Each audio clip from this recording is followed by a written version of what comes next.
Hello everyone, this is part 3 of chapter 11. Here we are going to discuss about Pandit Dindayal Upadhyay and his thought about the economics. So first get introduction of the Pandit Dindayal Upadhyay. Basically he was the politician and he was a member of Bharatiya Janata Party. He was born on 25th December 1916 and died in 11th February 1968. So he was not only the politician, but with that he was a profound philosopher and integral humanist with eminence in politics and economics also. He was lived just for 52 years और उनका जो contribution था, जो उनके concept थे, वो simple living के ऊपर कॉन्सेंट्रेट था. Pandit Dindayal philosophized and worked for the development of the country by including people from the lowest strata considering the economic condition of those time. So this is the photo of Pandit Dindayal and this is his detail what the work he's done. He presented his ideas on philosophy, economic, sociology and literature. He earned a name for himself working in the areas of social organization, journalism and politics. Some of his works are राष्ट्र जीवन की समस्याएं, Devaluation, A Great Fall, Political Diary, राष्ट्र चिंतन, integral humanism, राष्ट्र जीवन की दिशा, भारतीय अर्थनीति, विकास की दिशा, अखंड भारत क्यों. His view on politics, economics and society are found in his work. तो जो उनके इकोनॉमिक थॉट थे वो हम देखते हैं. तो the search for the third option. तो बेसिकली जो इकोनॉमी में बात होती थी वो दो टाइप की इकोनॉमी की बात होती थी. कैपिटलिस्ट यानी कि प्राइवेट एंड सोशलिज्म मीन्स कि पब्लिक. पर पंडित दीनदयाल थर्ड ऑप्शन की बात कर रहे थे जिसमें ये दोनों कॉन्सेप्ट एक साथ में वर्क करते हो. The two practical system of achieving economic goals which the world knew were capitalism and socialism. Capitalism means the private sector influence and socialism means the government sector influence.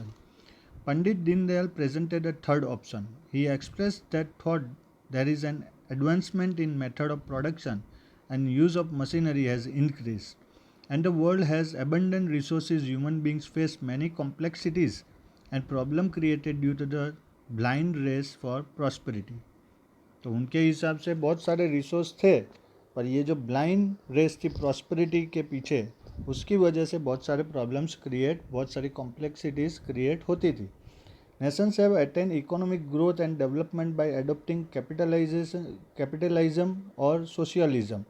But this system have also created the problem of exploitation, inequality, economic instability, class struggle and pollution. तो ये जो दो system थी capitalism and socialism उसकी वजह से ये सब प्रॉब्लम्स क्रिएट हुए. एक्सप्लोटेशन के प्रॉब्लम हुए, inequality, economic stability, instability, class struggle and pollution, ये सब प्रॉब्लम क्रिएट हुए.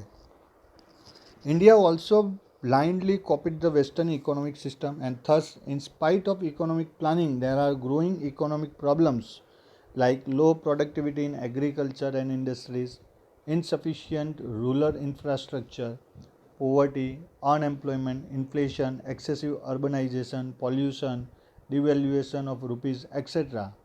तो हमने भी वेस्टर्न कल्चर कॉपी किया उसकी वजह से हमारी कंट्री में भी बहुत सारे प्रॉब्लम हुए. To overcome these difficulties, Pandit Dindayal suggested that the third option against capitalism and socialism is an integral economic policy which is based on integral humanism. तो उनके हिसाब से प्राइवेट और पब्लिक दोनों को साथ में मिलकर काम करना चाहिए जिससे सबसे ज़्यादा बेनिफिट हो सके. जो उन्होंने इंटीग्रल ह्यूमनिज्म की बात की है वो कॉन्सेप्ट में है. Pandit Deendayal is the advocate of integral humanism. He advocated it for economic policies. He says that Integral humanism represents the Indian culture. He has presented thoughts on integral economics through the idea of integral humanism. The integral humanism means a human life. किस तरह की human life? The first, a human being is not merely thought of only as an economic human being, but as a composite of all characteristics of a human being. तो खाली जो humans है वो economic activity के लिए नहीं है, उसके अलावा एज ए ह्यूमन जितनी भी कैरेक्टरिस्टिक्स है वो उनमें होनी चाहिए, जैसे कि फीलिंग्स, इमोशंस, वेलफेयर, केयर, ये सब. सेकंड जो है वो है it is an ideology which consider that the mutual relationship of one human being with another and with the world accounts to make human life happy and prosperous. Economic activity करनी चाहिए, पर कैसी economic activity जिससे individual benefit भी हो, दूसरों को भी बेनिफिट हो और उससे पूरे वर्ल्ड के जितने लोग हैं सबको बेनिफिट हो. According to Pandit Dindayal, integral humanism can be achieved by first serving the ill-informed, ignorant and deprived people of the society. जो लोग सोसाइटी में पुअर है, डिप्रीव्ड है, पीछे है, उनको हेल्प करके. Second, making them self sufficient by providing technical education and bye skill formation. उनको ट्रेन करो, स्किल डेवलप करो, टेक्निकल एजुकेशन देना चाहिए. थर्ड,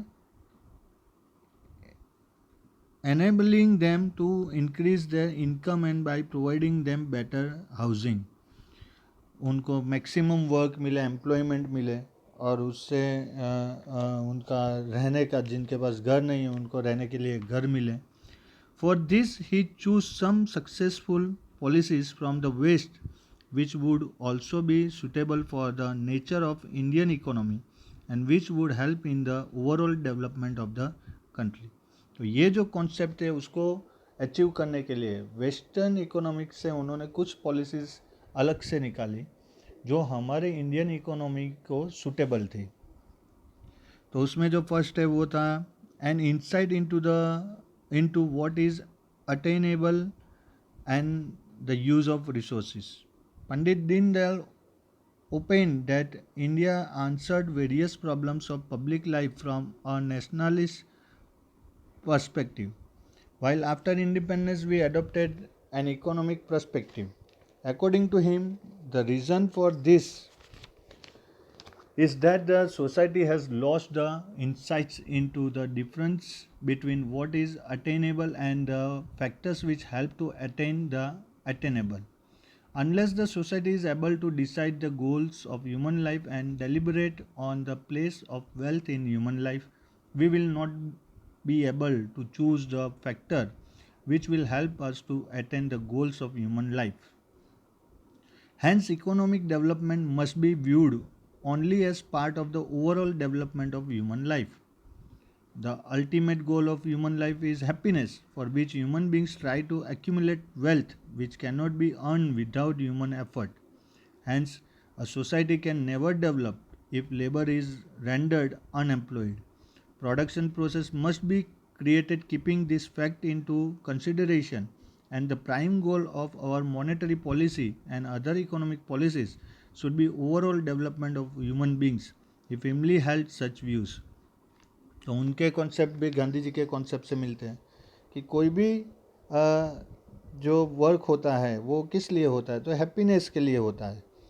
इसके लिए सब लोग ज़्यादा से ज़्यादा अर्निंग करने की ट्राई करते हैं, एक्यूमुलेट वेल्थ. पर ये ह्यूमन एफर्ट्स के बिना पॉसिबल नहीं है. और अगर ह्यूमंस अनएम्प्लॉयड रहे तो फिर प्रोडक्शन प्रोसेस कैसे होगी आगे जाके.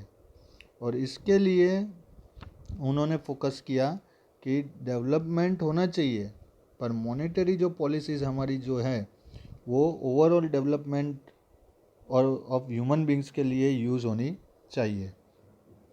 जैसे गांधी जी ने ट्रस्टीशिप की बात की थी, वैसे ही पंडित दीनदयाल ने भी ओनरशिप की बात की है, ownership of assets.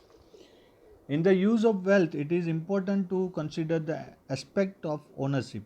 In a capitalist system, there is private ownership of wealth without state control. In socialist system, on the other hand, is based on the premise that private property is the cause of all economic problems and hence private property has no place in socialism. While Pandit Dindayal also states that abolishing of private ownership completely is unwise, क्योंकि अगर private sector को permission नहीं मिलेगी तो development कैसे होगा. Government sector 100% result देगा ही, ये सब सेक्टर्स में पॉसिबल नहीं है.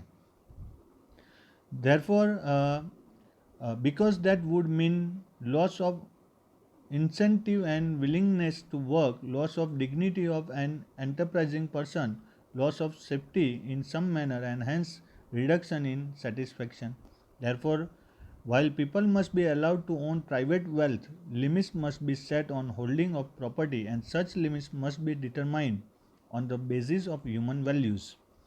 तो प्राइवेट सेक्टर को परमिशन देनी चाहिए पर उसके ऊपर गवर्नमेंट का भी कंट्रोल होना चाहिए, एक लिमिट होनी चाहिए. वहाँ तक जो भी एक्टिविटी है उसको कंसिडर करना चाहिए. The limit on private property holding should be determined in such a manner that the possession or deprivation of private property do not become the cause of devastation for human beings. तो private sector के ऊपर, private property के ऊपर limit ऐसी होनी चाहिए जिससे ना ही उनको ज़्यादा बेनिफिट मिल जाए, ना ही ज़्यादा उनको लॉस हो और उसकी नेगेटिव इफेक्ट ह्यूमन बींग्स के ऊपर ना हो. ही believed that uncontrolled possession and self-willed use of property destroy the ethical and intellectual character of a society. Thus, he suggested setting up of law, social governance and absolute decentralization of power in setting such limits. He believed that the use of assets and wealth should be done for the development of human beings. तो यहाँ पे उन्होंने बात की है एक limit की, कि लिमिटेशन होनी चाहिए, कंट्रोल होना चाहिए और उसके through total development of humans centre में होना चाहिए. अब जो उन्होंने डिसेंट्रलाइज इकोनॉमी की बात की है वो कॉन्सेप्ट में क्या है, तो सेंट्रलाइजेशन ऑफ अथॉरिटी एंड एसेस which exist in both capitalism and socialism hindrance the overall human development. तो सेंट्रलाइज, अगर पावर कोई एक ही जगह पे आ गया, एक ही अथॉरिटी के पास है, तो वो डेवलपमेंट, ह्यूमन डेवलपमेंट के ऊपर इफेक्ट कर सकता है, negative effect. So Pandit Deendayal suggested a decentralize economic setup which promotes overall development and increases interaction among people. जो गांधी जी ने भी बोला था डिसेंट्रलाइजेशन का, कि पावर कोई भी एक जगह पे नहीं होना चाहिए, वो अलग अलग लेवल पे डिस्ट्रीब्यूट होना चाहिए जिससे ओवरऑल डेवलपमेंट हो. Decentralization of power can be attained by entrusting decisions regarding production, distribution and consumption to people. The producer will only check distribution in order to prevent wasteful consumption, thus ensuring that resources are saved for furthering investment and production. He believed that centralization of economic power can help in solving the major problems of Indian economy. तो उनके हिसाब से decentralisation of economic power वो हमारी Indian economy में जितने भी problems हैं उनको सॉल्व करने में हेल्पफुल होगा. He has emphasized on the development of cottage industries and small industries. तो गांधी जी का भी कॉन्सेप्ट यही था कि बेस सिंपल मशीन्स, अगर उसका यूज़ जितना होगा उतना ओवरऑल डेवलपमेंट होगा, क्योंकि हर एक लोगों को वर्क मिलेगा, वो अपने हिसाब से अपना प्रोडक्शन करेंगे और सेल्फ डिपेंडेबल हो गए. अब जब सब लोग सेल्फ डिपेंडेबल होते हैं तो वो कंट्री ऑटोमेटिकली डेवलप कंट्री बन जाता है. जो गांधी जी ने बोला था वही पंडित दीनदयाल ने कहा है. अब उन्होंने जो कंजप्शन के ऊपर रिस्ट्रिक्शन की जो बात की है वो देखते हैं. तो Pandit Deendayal states to satisfy unlimited wants, the society invents new method and factors, and such method on the other hand create newer problems and also create the risk of destroying human values. So our economic goal should be to limit consumption. तो उनके हिसाब से unlimited wants को create करने के लिए नई method से ज़्यादा प्रोडक्शन करना पड़ेगा। नई मेथड आएगी तो वापस नए प्रॉब्लम्स आएंगे, नए रिस्क लेने पड़ेंगे जो ह्यूमन वैल्यूज़ जो है उसको डिस्ट्रॉय करेंगे। इसका सल्यूशन एक ही है कि जो हमारा कंजप्शन है उसको लिमिटेड करें, यूज़ को लिमिट में लाए। Keeping in mind the development of the nation, consumption and production limits should be decided and maintained. He proposed to make the country self-reliant by adopting the policy of limiting consumption. उन्होंने बोला है कि production और consumption दोनों limit में होना चाहिए। अगर उसकी लिमिट रहेगी तो डेवलपमेंट स्पीड से होगा। Even developed capitalist nations are influenced by the idea of limiting consumption put forward by Pandit Dindayal. Even these nations face problems related to insufficient raw material, increasing crude prices, inflation, race of armaments and product quality, as well as increasing stress and environmental issues. Even these countries are working toward applying the concept of limited consumption to resolve certain issues. तो जो develop nation है वो भी यही problem face कर रहे हैं। उनके प्रॉब्लम्स के टाइप अलग हैं, तो वो भी पंडित दीनदयाल का जो कॉन्सेप्ट है लिमिटेड कंजप्शन वाला उसको एक्सेप्ट करते हैं। The standard of living of many in India is low and Pandit Deendayal believed that there should be no argument regarding raising the standard of living of people. तो जितने लोग बिलो द पॉवर्टी लाइन है उनको uplift करना, ये उनका concept है। But to do that, production has to be increased and appropriate distribution must take place. तो ये कैसे कर सकते हैं? तो एक तो प्रोडक्शन बढ़ाना है और उसका जो डिस्ट्रीब्यूशन है वो प्रॉपरली होना चाहिए। तो हमारी कंट्री में प्रॉब्लम क्या है कि प्रोडक्शन बढ़ता है पर उसका डिस्ट्रीब्यूशन अनइक्वल है। और सेकंड जो हमारा प्रॉब्लम है वो है पॉपुलेशन, कि एक तरफ प्रोडक्शन बढ़ाने की नई टेक्निक यूज़ करते हैं तो सामने उतनी पॉपुलेशन बढ़ जाती है, तो जितने भी एफर्ट्स है वो फेल हो जाते हैं। According to Pandit Deendayal, appropriate amount of production and appropriate distribution can be made possible only by limiting consumption. तो पंडित दीनदयाल ने जो फोकस किया वो कंजप्शन के ऊपर किया है कि अगर कंजप्शन लिमिटेड है तो अप्रोप्रिएट प्रोडक्शन और डिस्ट्रीब्यूशन दोनों पॉसिबल होंगे। He states that the requirement should be held within limits of one's income. जो रिक्वायरमेंट है ये एक जेन्युइन बात है कि जितनी इनकम है उतना ही एक्सपेंस होना चाहिए, एक्सपेंस बल्कि उससे कम होना चाहिए। Then you can live your life happily. क्योंकि अगर हमने हमारा एक्सपेंस बढ़ा दिया है हमारी इनकम से तो वो बाद में हमारे लिए स्ट्रेसफुल हो जाता है, बहुत सारे प्रॉब्लम्स क्रिएट करता है। इसलिए हमारी जितनी इनकम है, हमारा जो एक्सपेंस है उससे 10% ऑलवेज़ कम होना चाहिए। अगर आपके पास 100 रुपीज़ है तो आप 90 रुपीज़ एक्सपेंस करो, पर 10 रुपीज़ तो आपके पास सेविंग रहने ही चाहिए। अगर 100 रुपीज़ है और 110 रुपीज़ का एक्सपेंस करोगे तो आगे जाके प्रॉब्लम्स क्रिएट होगी। नेक्स्ट जो उनका कॉन्सेप्ट है लेबर के लिए, तो labour intensive method of production, क्योंकि we are highly populated country, यहाँ पॉपुलेशन ज़्यादा है, इसलिए यहाँ की जितनी भी प्रोडक्शन मेथड है वो लेबर इंटेंसिव मेथड होनी चाहिए। Considering the labour abundance and scarcity of capital in India, Pandit Deendayal propose labour intensive method of production for India. क्योंकि यहाँ पैसा कम है और लेबर ज़्यादा है, मैन पावर ज़्यादा है। Adoption of capital intensive method of production would mean spending the scarce capital resource in paying for buying capital technology for foreign nations. Besides, capital intensive method will employ less labor leading to unemployment. He further suggested reducing burden of population on land by setting up small industries which use simple machines. तो जैसे गांधी जी ने simple machines की बात की थी, वैसे यहाँ पंडित दीनदयाल भी वही बात कर रहे हैं। लैंड के ऊपर का बर्डन कम करना मतलब इन शॉर्ट एग्रीकल्चर के ऊपर जो प्रेशर है, जितने लोग एग्रीकल्चर फील्ड में एंगेज है उनको कम करना है। लैंड का बर्डन कम करना, यहाँ पे उसका मीनिंग ये है कि एग्रीकल्चर सेक्टर में जितने एम्प्लॉई है उनको शिफ्ट करना। वो शिफ्ट तभी हो सकते हैं जब एजुकेशन हो, उनकी स्किल डेवलप्ड हो, उनके पास टेक्निक्स हो, इंफ्रास्ट्रक्चर डेवलप हो, ये सब एक दूसरे के साथ जुड़ी हुई बात है। तो ये सब डेवलप्ड होगा तभी हम एग्रीकल्चर के ऊपर से बर्डन शिफ्ट करके इंडस्ट्रीज और सर्विस सेक्टर में उसको यूज़ कर सकते हैं। Hence, he asserted that the motto of planning should be work for all and plans must promote labor intensive matter which rises employment। तो इंडिया की सिचुएशन को देख के उन्होंने यही सजेस्ट किया है कि जितनी भी प्रोडक्शन मेथड हो हमारी कंट्री में वो लेबर इंटेंसिव होनी चाहिए।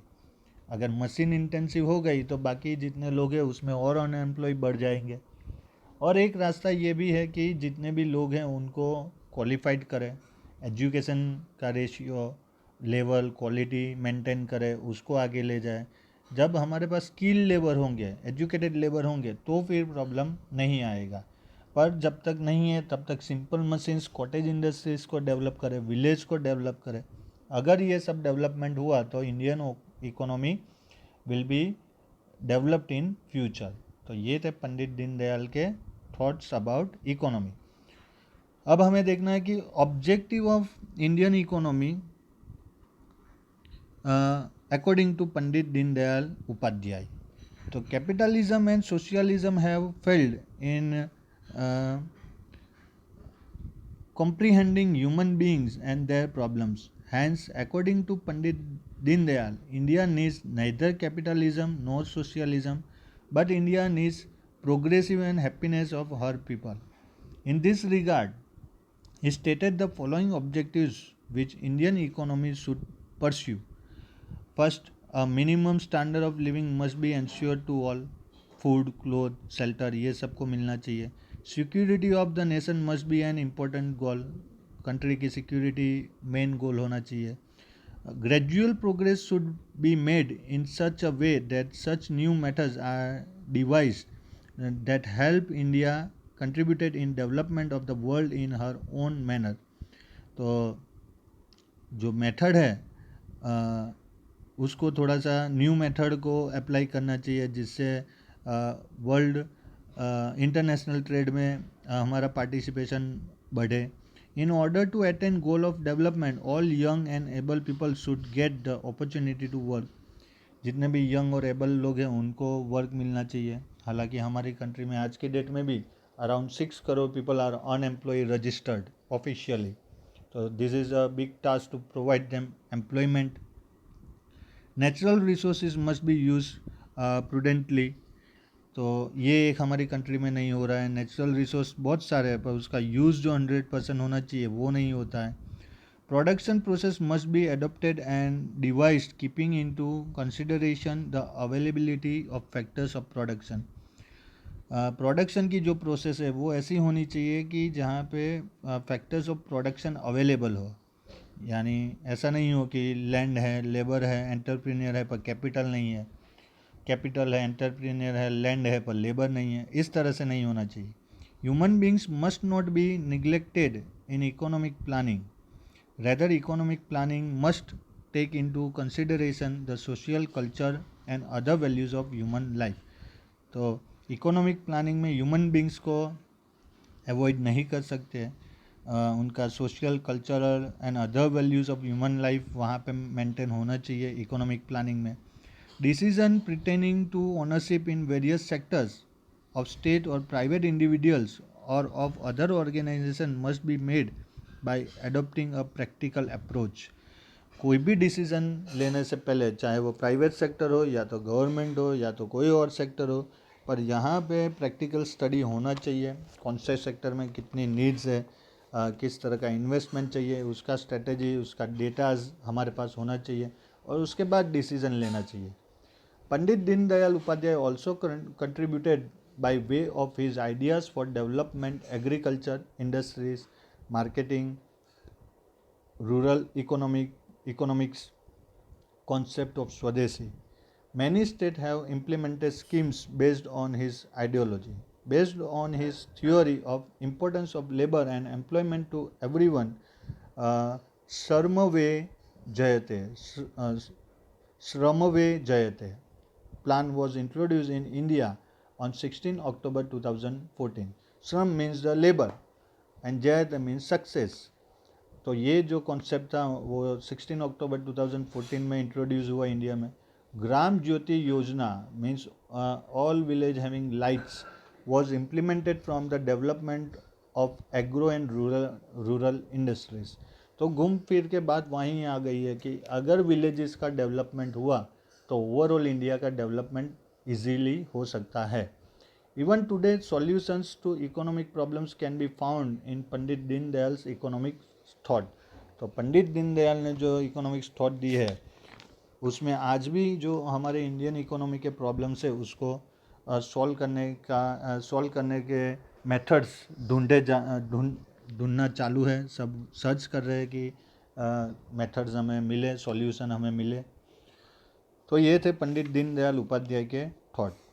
और ये पूरे चैप्टर में हमने जो कौटिल्य, चाणक्य, महात्मा गांधी, पंडित दीनदयाल उपाध्याय, ये तीनों लीजेंड जो थे उनके इकोनॉमी के बारे में थॉट्स पढ़े। यहाँ पे ये चैप्टर और आपका 11th स्टैंडर्ड GBSC बोर्ड का सिलेबस ख़त्म होता है। ये चैप्टर के साथ में यहाँ पे कुछ ग्लोसरी वर्ड्स हैं, these are very important words, वो आपको पढ़ना है और उसको याद रखना है। इसके साथ ये फर्स्ट टाइम मैं आपको एक एक्टिविटी दे रहा हूँ जो आप कर सकते हो। यहाँ पे जितने भी टास्क आपको दिए है वो आपको सॉल्व करने हैं। और उसके बाद ये चैप्टर, ये सिलेबस के जो मेन डायग्राम्स और ग्राफ्स और फिगर्स जो थे उसके यहाँ पे एक मैंने लिस्ट दिया है, वो आपको एक बार देख लेना है। तो यहाँ पे आपका 11th standard economics GBSC board का सिलेबस ख़त्म होता है। सब चैप्टर्स के वीडियो अवेलेबल हैं, आप जब चाहे जितनी बार चाहे देख सकते हो। मैंने फर्स्ट वीडियो से लेके अभी तक एक ही रिक्वेस्ट की है कि आप उसको लाइक करो, शेयर करो, कमेंट करो, अपने फ्रेंड्स को सजेस्ट करो। अगर आपके कमेंट्स आएंगे, अगर आप इंटरेस्टेड है तो हम इसके बाद या तो 12th स्टैंडर्ड इकोनॉमिक्स के वीडियो बनाना चालू करूँगा मैं, या तो फिर 11th स्टैंडर्ड जो आपका सब्जेक्ट है OC, organisation of commerce and management, वो जो सब्जेक्ट है उसके वीडियोस भी बनाना चालू कर सकता हूँ। पर आपके कमेंट्स के ऊपर डिपेंड है कि आपके कमेंट्स कैसे आते हैं। If you like all the explanation, आपको मज़ा आया हो तो आप प्लीज़ कमेंट करें। आपकी कमेंट से मुझे पता चल जाएगा कि अब आगे कौन से सब्जेक्ट के वीडियोस एक्सप्लेनेशन के साथ बनाने हैं। तो thank you, God bless you, stay home, stay safe, thank you very much.